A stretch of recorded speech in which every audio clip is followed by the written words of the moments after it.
थोड़ा सा बताइए ना विवेक भाई को, गोलवलकर जी कौन थे, बताइए इनको थोड़ा सा।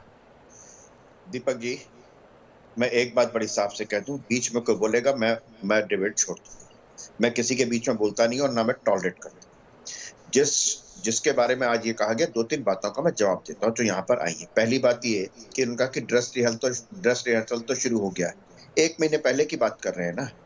30 साल पहले इसी देश में कश्मीर में एक ही संप्रदाय के हिंदुओं को वहां से पूरी तरीके से निकाल दिया गया।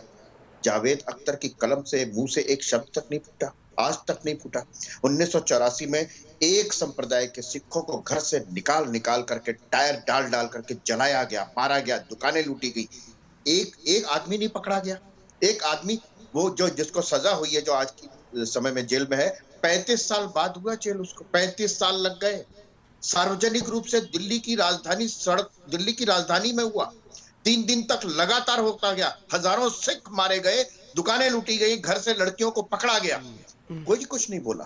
और सबसे बड़ी बात ये, इन्होंने कहा संख्या कि कहां पर 100 करोड़ हिंदू हैं और 10-12% के मुसलमान हैं।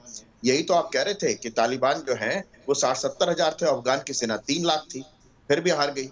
यहाँ बाबर आया था कुछ 100 सिपाहियों को लेकर के, जयचंदों की वजह से यहाँ पर मोहम्मद गौरी ने राज किया, मोहम्मद गजनवी ने राज किया, तैमूर लंग आया, नादिर शाह आया, अहमद शाह अब्दाली आया, चंगेज खां आया, बाबर आया।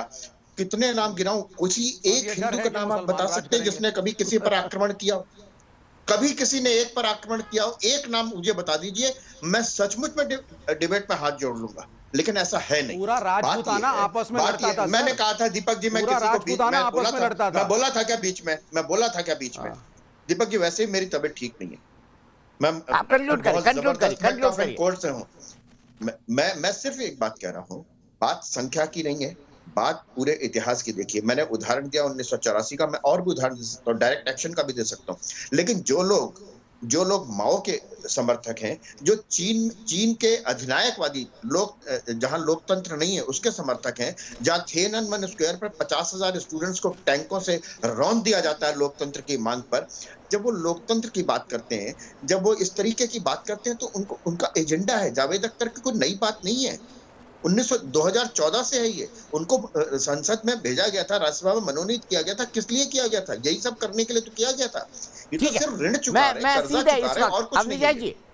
मैं इनको ब्रेकिंग न्यूज बताना चाहता हूं, जो पैनल पे बाकी लोग भी जुड़े हुए हैं, खासतौर पे विवेक भाई को, कि विवेक भाई जब आप बात कर रहे हैं तो मुस्लिम बुद्धिजीवियों के साथ संघ के प्रमुख मोहन भागवत जी की एक बड़ी बैठक चल रही है। हिंदू मुस्लिम यूनिटी के गैप को कैसे कम किया जाए उस पर बात कर रहे हैं। ये भी क्या तालिबानीकरण है? बताइए विवेक श्रीवास्तव जी। मैं दिखा रहा हूं, उसके विजुअल्स भी दिखा रहा हूं जो बैठक चल रही है।